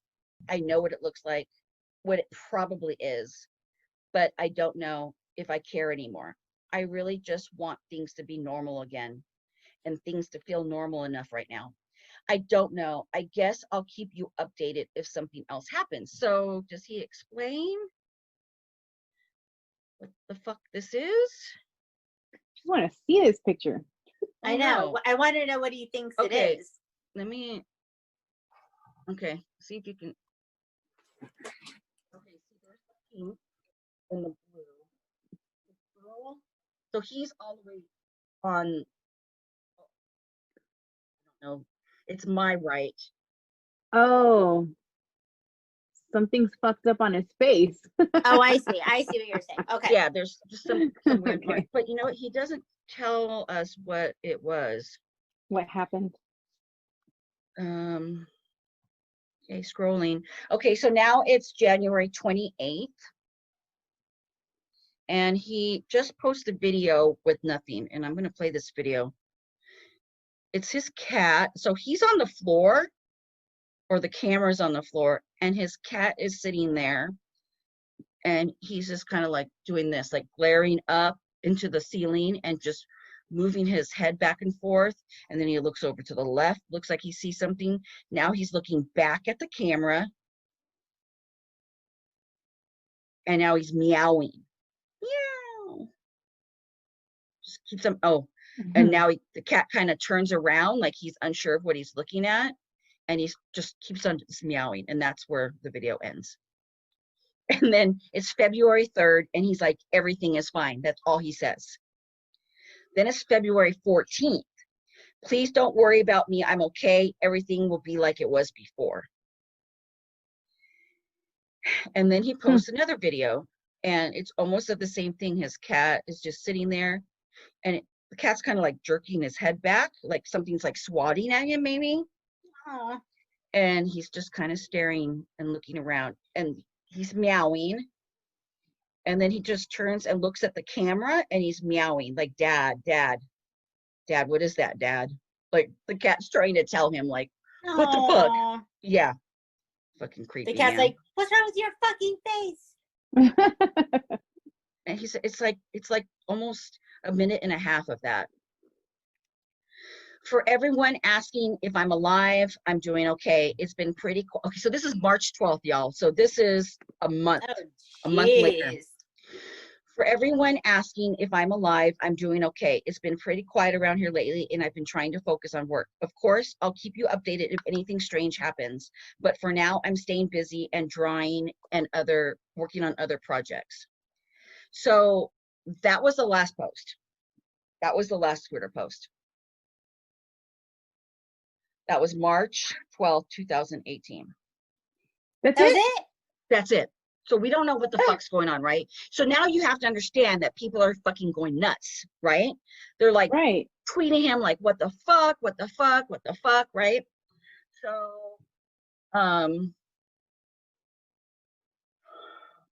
this is March 18th, and he finally posted something because everyone's like, what the fuck, dude, right? And he said 2018, right? Yeah, right. He says, okay. I've said a few times that I'd update if anything happened. I'm not going to start inventing stuff just to keep a steady flow of updates.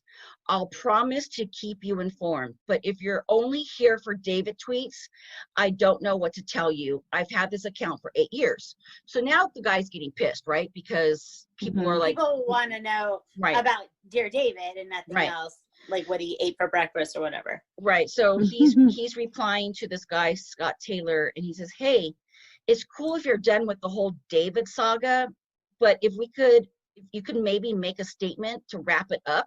I loved it when the notifications popped up.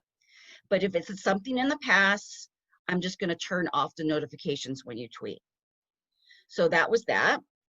And then there was a tweet that was put out on the Wrap. It was an article because I'm searching for this shit, right? I'm searching left and right, trying to find out, like, they even have like 2019 Dear David update, 2020 Dear David update, and there's like, it just takes you back in circles to the beginning of the tweets.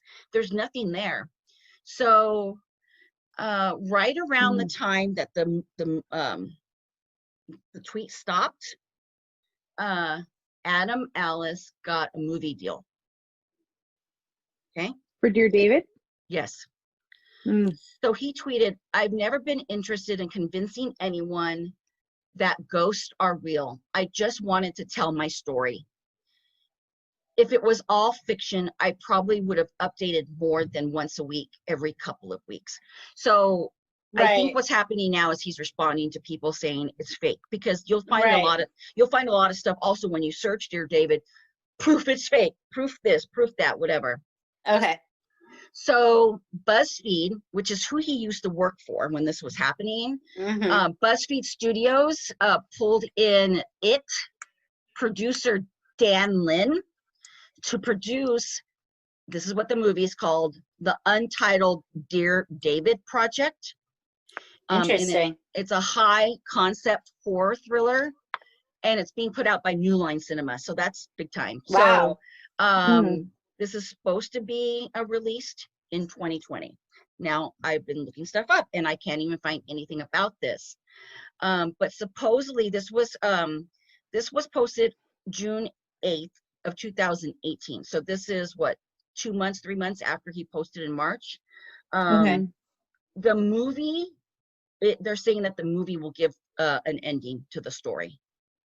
So I don't know if he is saving that for the movie. Maybe the people that sold him the movie said, you have to stop tweeting. You have to stop tweeting. So that's interesting. So that's where David ends. And I can't find anything. I can't find anything else about this. It's like it's falling. Crazy. And he tweets all the time, but nothing about it. It's just boring shit of his life, you know? Boring shit. You know? It's like, oh my God. Yeah. So I don't know what to think. I want to see the movie. I know. Me too. Let's see the movie. I hope it's true and there is a movie coming out, because that would be awesome. Because fucking to have all the CGI with fucking David standing at the bed and shit. Oh God. Yeah. That'll be awesome. So now here's the bigger question, right? Like he has like a bunch of followers, right? Did he make this up and it's done and over, kind of like the Slender Man thing, or did this shit happen, right? Right. Dude, when you guys look at the pictures, he is an artist, okay? He does comic books. He probably works on a computer for the comic books, because at my job we work on video games, and we do the advertising for video games. So of all the artists, I see it daily how they can make these, you know, pictures on the computer. It could be fake. He could have maybe drawn in all that stuff, but dude, it's fucking bananas. I mean, it is crazy how how could he train his cats to do that shit? There's just too much shit, you know what I mean? Yeah. So I don't know. I thought you were gonna say like he ended up dying or something. We don't know what happened. Me too. I want to know the history, like in that building. I know he looked this up, but there's gotta be more. I hope that's all in the movie. It'll probably be all in the movie. Well, this is what I think. This is what I think. It was a home back in the early 1900s, and maybe Dear David lived there. You know what I mean? Maybe he lived in this house. He died. Well, did no one do like background on that? You know what I mean? Well, with all these people following this story. I don't know. Did he? I don't think he ever said he looked up like history of the building that we know of. You know what I mean? Wasn't it like did he look up missing kids or like kids that had accidents or something? Yes. He looked for that. He did look that was the extent of it. Yeah. Yeah. But you know, if it happened in the 1900s, they weren't reporting that shit. Yeah, there was no. Yeah. I wonder if it was like a true crime type of thing where they like threw this poor kid up there and they tortured him, or he was born malformed, and they were like, the parents were so ashamed that they hid him in the attic. They kept him up there. Yeah. Oh. Dre, that's a good one. That's a good one. Well, Dre came up with the ending. You know what? I totally get it on like a paranormal investigator and like all the research I've done in the past, movies that I've seen, documentaries that I've seen. Sometimes a haunting just goes away. It just stops. And you get put through all this nightmare, and then eventually it goes. Like the entity, eventually she had little things happen here and here and here, and then eventually it just stopped. So that's so crazy. Well, I can't wait to find out about a movie or, you know, whatever. I'm going to look up pictures.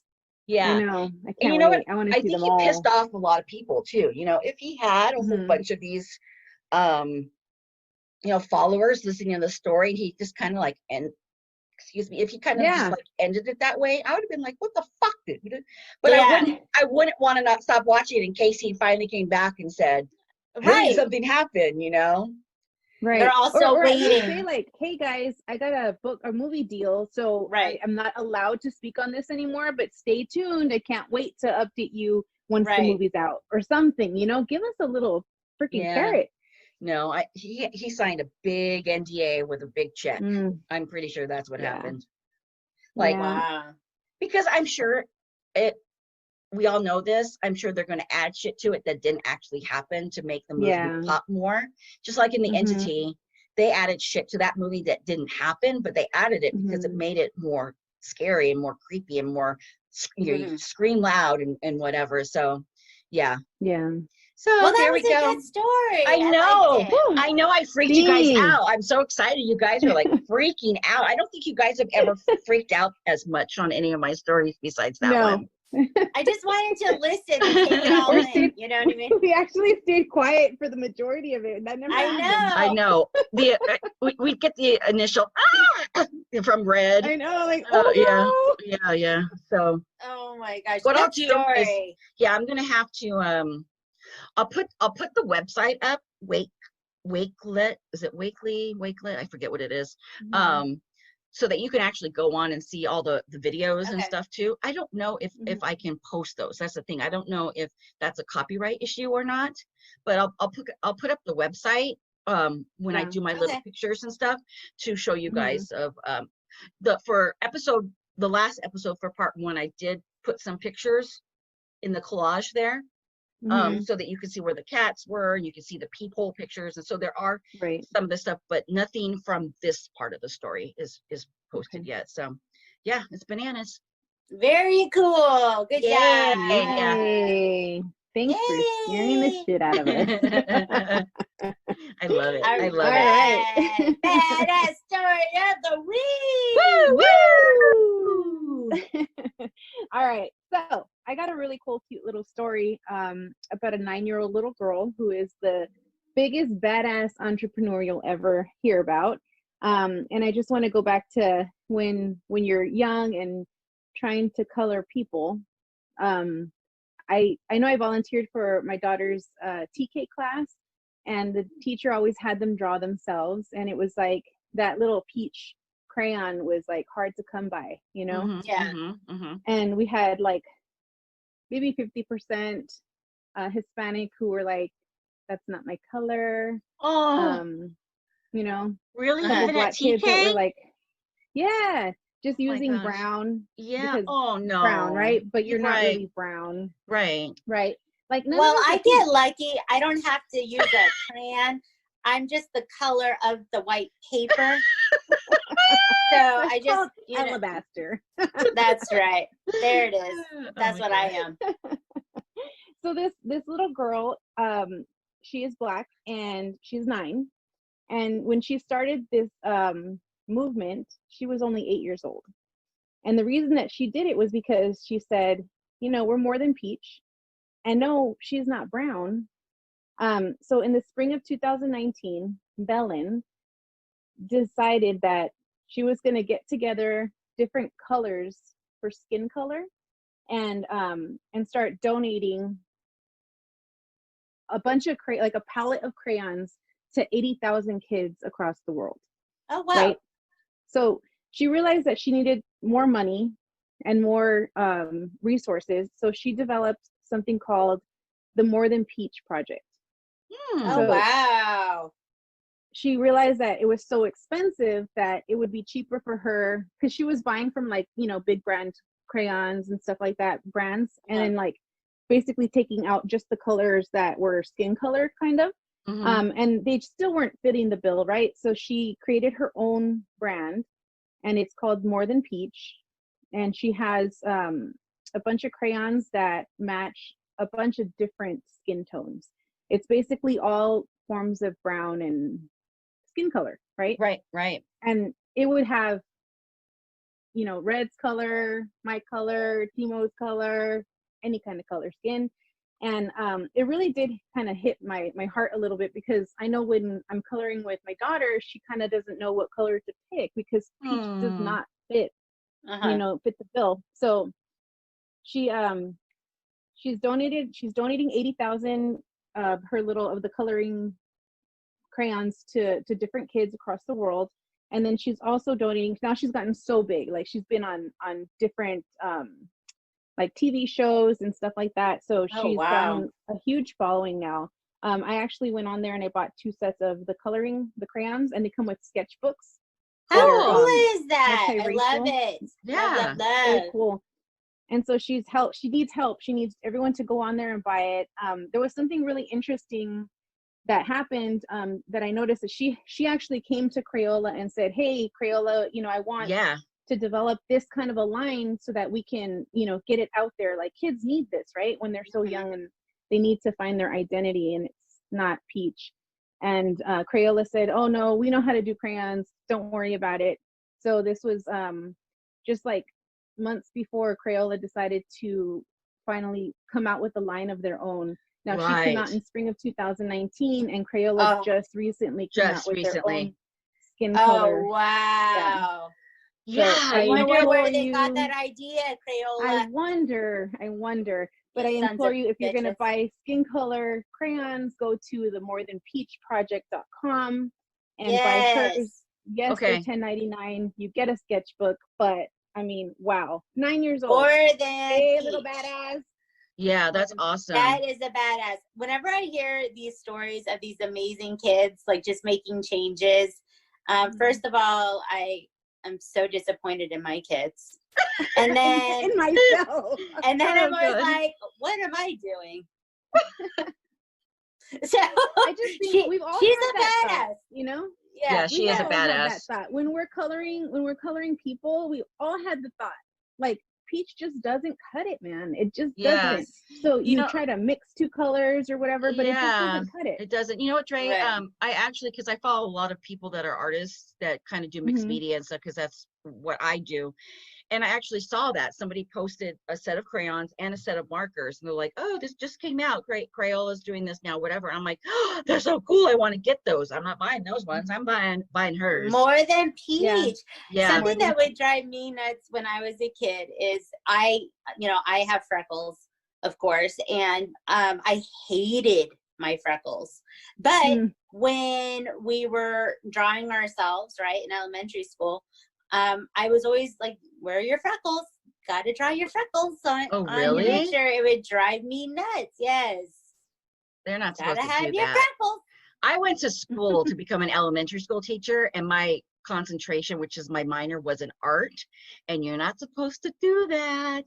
Well, they did it. You're not supposed to look at a child's picture and go, oh, what is that? You know what I mean? Like, huh? Yeah. What are you drawing? You're supposed to come at them in a certain way. So, hated the freckle situation. Oh, now people are putting henna on their face to make freckles. I know. Isn't that funny? Cracks me up. I know. I love my freckles now because my husband always tells me how much he loves my freckles, right? But when you're a freckled kid growing up, it's not easy. That's for sure. Right. Oh. Yeah. Well, that was a really good story. I like that badass story. Yeah. More than peach. More than peach. That was good, Dre. I like that too. Thank you. Thank you. All right. Are y'all ready? I think so. Okay. 1, 2, 3. We do what we want. It's so bad. Dre is always on a delay. It's so funny. Oh my God. All right, we keep working on it. I know. This sounds great. You are. It's perfect. Thanks. Okay. All right, y'all. Have a good week. Bye, guys. Bye. Bye. Handcuffs and Sage is hosted by Red, Timo, and Dre in a shitty guest room in Los Angeles. Theme music is Leave Now by We Are Wasted. Cover art done by Megan Winchester. Follow us on Instagram, Facebook, and Twitter. Show us some love on iTunes. Be a badass and do what you want. Until next time.